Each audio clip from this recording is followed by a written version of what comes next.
haadha manaasaa waliin daa'ima waggaa 5 ajjeese.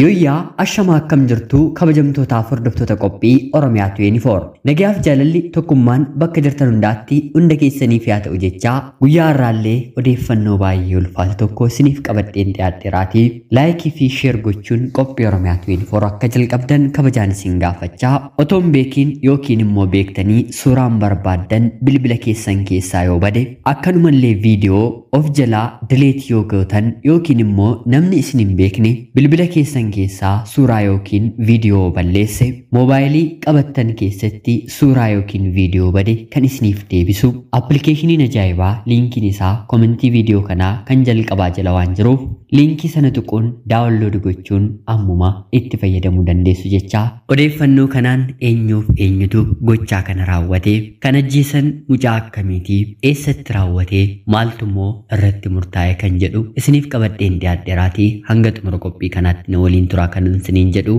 ani gammachiista shoobeeti.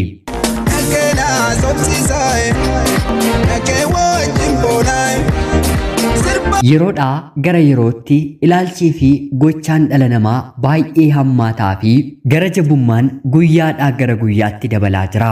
Kaleessaaf engadda haadha manaa abbaa manaa ajjeestu abbaa manaa haadha manaa ajjeesu waliin ilaallee turre. Kan guyyaa har'aa garuu nama ajaa'ibaa baay'ees nama gaddisiisa. Gochaan sukkanneessaa kuni godina Baalee aanaa Barbarree ganda Sirrimaa bakka jedhamu keessatti raawwate.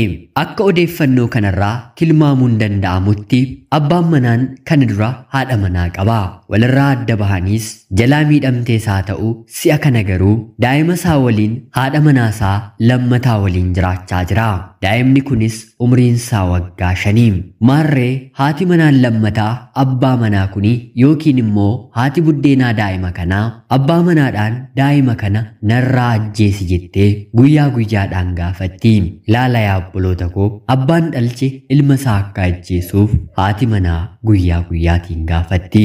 Yoo daa'ima kana ajjeeste malee na waliin hin jiraattu. Daa'imni kuni du'uu qaba.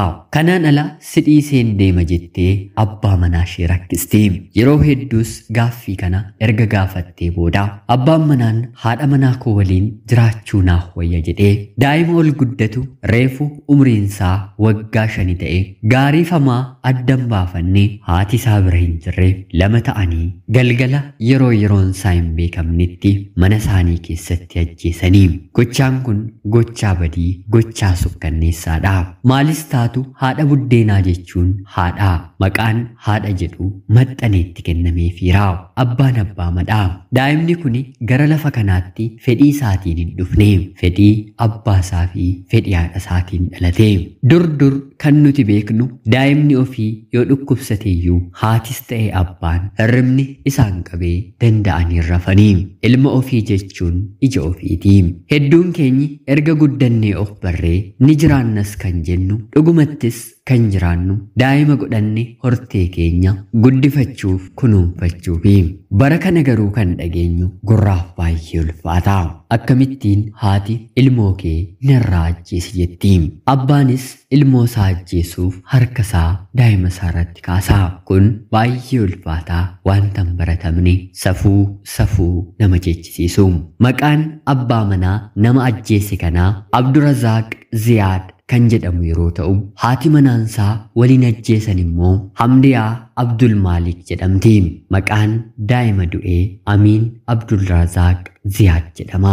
Haati manaaf abbaa manaa kuni daa'ima kana ajjeesanii dhoksanii erga awwaalanii booda poolisiin shakkiidhaan isaan qabee qabamanii mana murtii olaanaa godina Baaleetti dhiyaachuun ragaan isaanis erga mirkanaa'ee booda dhaddacha mana murtii kanaa fulbaana 25 bara 2015 waliin haati manaa fi abbaa manaa daa'ima kana ajjeesne dhiisnee waliin jiraanna jedhanii yaadan hidhaa cimaa tokko tokko isaaniitiif waggaa 18 irratti murtaa'e. Bara safuun baddee ilmi namaa gara jabaatee dhala isaa ajjeesee awwaalu keessa jirra. Ajjeechaan dhiiga ofii haadha buddeenaarraa miti eenyumarraayyuu dhala namaaf hin eegamu. Bara kana maaltu akka dhufe hin beeku. Bara baay'ee ulfaataa haatis abbaanis ilmis dhiiga wal keessaa qabaachuu keenya baratti daganne keessa jirra. Gochaa badii akkanaa raawwachuus yaadurraas Rabbi nu haa oolchu. Dhiiga qulqulluu kanaatiifis Rabbi boqonnaa haa kennu. Abbaan sun ilmoo isaa ajjeesurra filannoo gara biraa haadha manaa isaa hiikuu ni qaba ture. Gochaa kana raawwachuurra 9 haadha manaa isaa otoo hiikee akka kiyyatti homaa rakkoon qabun jedha. Daa'ima isaa tokko ajjeesee daa'imni gara biraan dhalchee guddifatu isa kamii? Waggoota 18 mana adabaa keessa dabarsu kanatti sammuun isaa maal isa jedha? Otuu daa'ima qabaatee abbaan kiyya obboleessa koo ajjeese obboleettii koo ajjeeste jedhee himate. Hagam dubbiin kun sammuuf kan ulfaatudha.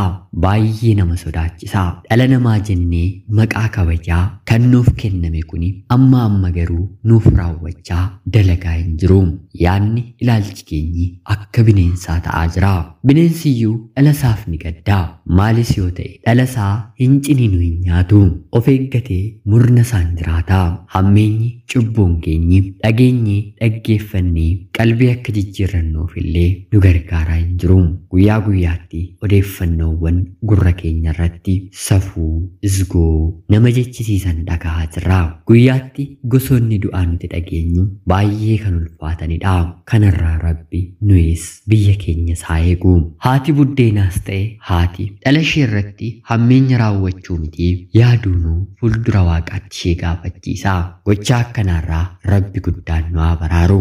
Safuu jaalatamtootaaf hordoftoota qophii Oromiyaa 24 gochaa godina Baalee keessatti raawwate ammaan kana isiniif dubbiseen hin ka'e. Chaanalii kana laayikii fi sheer akkanumallee namoonni haaraa taatan sabskiraayib gochuun na deeggaraa jecha appilikeeshinii moobaayilii suuraa akka tasaas ta'e beektanii aartanii moobaayila keessan keessaa balleessitan isiniif deebisuu danda'u. Suuraan kun kan turellee yoo ta'e moobaayila keessan hanga of harkatti qabattaniitti appilikeeshinii kanaan deebifachuu ni dandeessu jecha liinkiin isaa komentii viidiyoo kanaa kan jalqabaarra jira. Liinkii sana ammuma tuquun appilikeeshinii kana daawunlood gochuun itti fayyadamuu ni dandeessu.